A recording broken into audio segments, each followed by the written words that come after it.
Assistant public prosecutor അനീഷയുടെ ആത്മഹത്യയിൽ പ്രതിയായ deputy director of prosecutor Abdul ജലീലിനെതിരെ വക്കീൽ നോട്ടീസ്. അനീഷയുടെ ഭർത്താവും മാവേലിക്കര ജില്ലാ ജഡ്ജിയുമായ കെ.എൻ. അജിത് കുമാറാണ് അപകീർത്തിക്ക് നോട്ടീസ് അയച്ചത്.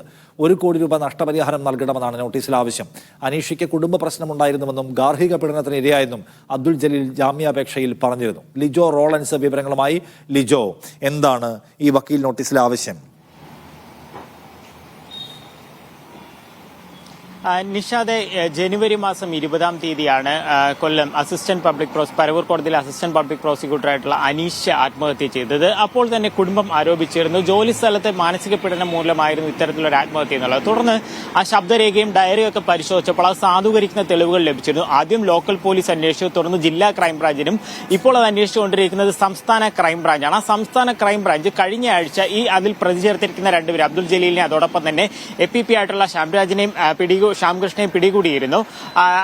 അറസ്റ്റ് രേഖപ്പെടുത്തിയ ശേഷം കോടതിയിൽ ഹാജരാക്കി ജാമ്യത്തിൽ വിട്ടു. ആ ജാമ്യ ഹർജി ഹൈക്കോടതിയിൽ, അതായത് മുൻകൂർ ജാമ്യത്തിന് വേണ്ടി ഹൈക്കോടതിയെ സമീപിക്കുന്ന സമയത്താണ് ഡെപ്യൂട്ടി ഡയറക്ടർ ഓഫ് പ്രോസിക്യൂഷനായിട്ടുള്ള അബ്ദുൽ ജലീൽ നൽകിയിരിക്കുന്ന ആ ജാമ്യ ഹർജിയിൽ ചില പരാമർശങ്ങളുണ്ട്. ഈ അനീഷയുടെ വീട്ടിൽ ചില കുടുംബ പ്രശ്നങ്ങൾ ഉണ്ടായിട്ടുണ്ട്.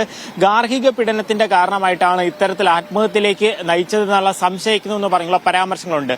അതിൽ തന്നെ അനീഷയുടെ ഭർത്താവ് എന്ന് പറഞ്ഞ മാവേലിക്കര ജില്ലാ ജഡ്ജിയായിട്ടുള്ള അജിത് കുമാറാണ്. അപ്പോൾ അദ്ദേഹത്തിന് നേരെയാണ് ഇത്തരത്തിൽ ഒരു ആരോപണങ്ങൾ ഉയർന്നതിന്റെ അടിസ്ഥാനത്തിലാണ് ഇപ്പോൾ അബ്ദുൽ ജലീലിന്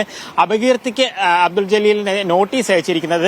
അപകീർത്തിക്കാണ് നോട്ടീസ് അയച്ചിരിക്കുന്നത്. 1 കോടി രൂപ നഷ്ടപരിഹാരം ആവശ്യപ്പെട്ടുകൊണ്ടാണ് ഇത്തരത്തിലൊരു നോട്ടീസ് നൽകിയിരിക്കുന്നത്. എന്തിന്റെ അടിസ്ഥാനത്തിലാണ് ഒരു ജാമ്യ ഹർജിയിൽ ഇതുപോലെയുള്ള പരാമർശങ്ങൾ ഉൾപ്പെടുത്തിയിരിക്കുന്നത്? ഇത് സംബന്ധിച്ച് മറ്റെന്തെങ്കിലും അക്കാര്യങ്ങളൊന്നും വ്യക്തമാക്കാതെ എന്തുകൊണ്ട് ഇത് പറഞ്ഞു എന്നുള്ള കാര്യങ്ങളൊക്കെ ചോദിച്ചുകൊണ്ടാണ് ഈ നോട്ടീസ് നൽകിയിരിക്കുന്നത്. ഇതിന് മറുപടി നൽകാം, അല്ലെങ്കിൽ 1 കോടി രൂപ നഷ്ടപരിഹാരം ആവശ്യപ്പെട്ടുള്ള നോട്ടീസുമായി മുന്നോട്ട് പോകുന്നു. ആദ്യഘട്ടം മുതൽ തന്നെ ഈ സഹപ്രവർത്തകരുടെ, അതോടൊപ്പം തന്നെ ഈ അസിസ്റ്റന്റ് പബ്ലിക് പ്രോസിക്യൂട്ടറും ഡെപ്യൂട്ടി ഡയറക്ടർ ഓഫ് പ്രോസിക്യൂഷനുമെതിരെയായിരുന്നു ആരോപണങ്ങൾ ഉയർന്നിരുന്നത്. ഇതിന്റെ അടിസ്ഥാനത്തിൽ തന്നെയാണ് അവരെ അറസ്റ്റ് രേഖപ്പെടുത്തുകയും ചെയ്തത്. അതിനുശേഷം ഇത്തരത്തിലുള്ള ആരോപണങ്ങൾ ഉയർന്നത് കുടുംബത്തിന് അതൊരു ബുദ്ധിമുട്ടുണ്ടാക്കുന്നു. അവരോട് സംസാരിക്കുമ്പോൾ പറയുന്നത് വളരെ വിഷമമുണ്ടാക്കുന്നു. വളരെ വിഷമമുള്ള ഒരു അവസ്ഥയിലൂടെ കടന്നു പോകുമ്പോൾ ഇത്തരത്തിൽ കുടുംബത്തിന് നേരെ കൂടെ തെറ്റായ വ്യാജ ആരോപണങ്ങൾ വരുന്നത് കൂടുതൽ പ്രതിസന്ധിയിലേക്ക് പോകുന്നു. അതുകൊണ്ടാണ് ഇത്തരത്തിൽ നിയമ നടപടിയുമായി മുന്നോട്ട് പോകുന്നുള്ള കാര്യമാണ് നമുക്ക് ജഡ്ജിയിൽ നിന്ന് മനസ്സിലാക്കാൻ കഴിഞ്ഞത്. ശരി.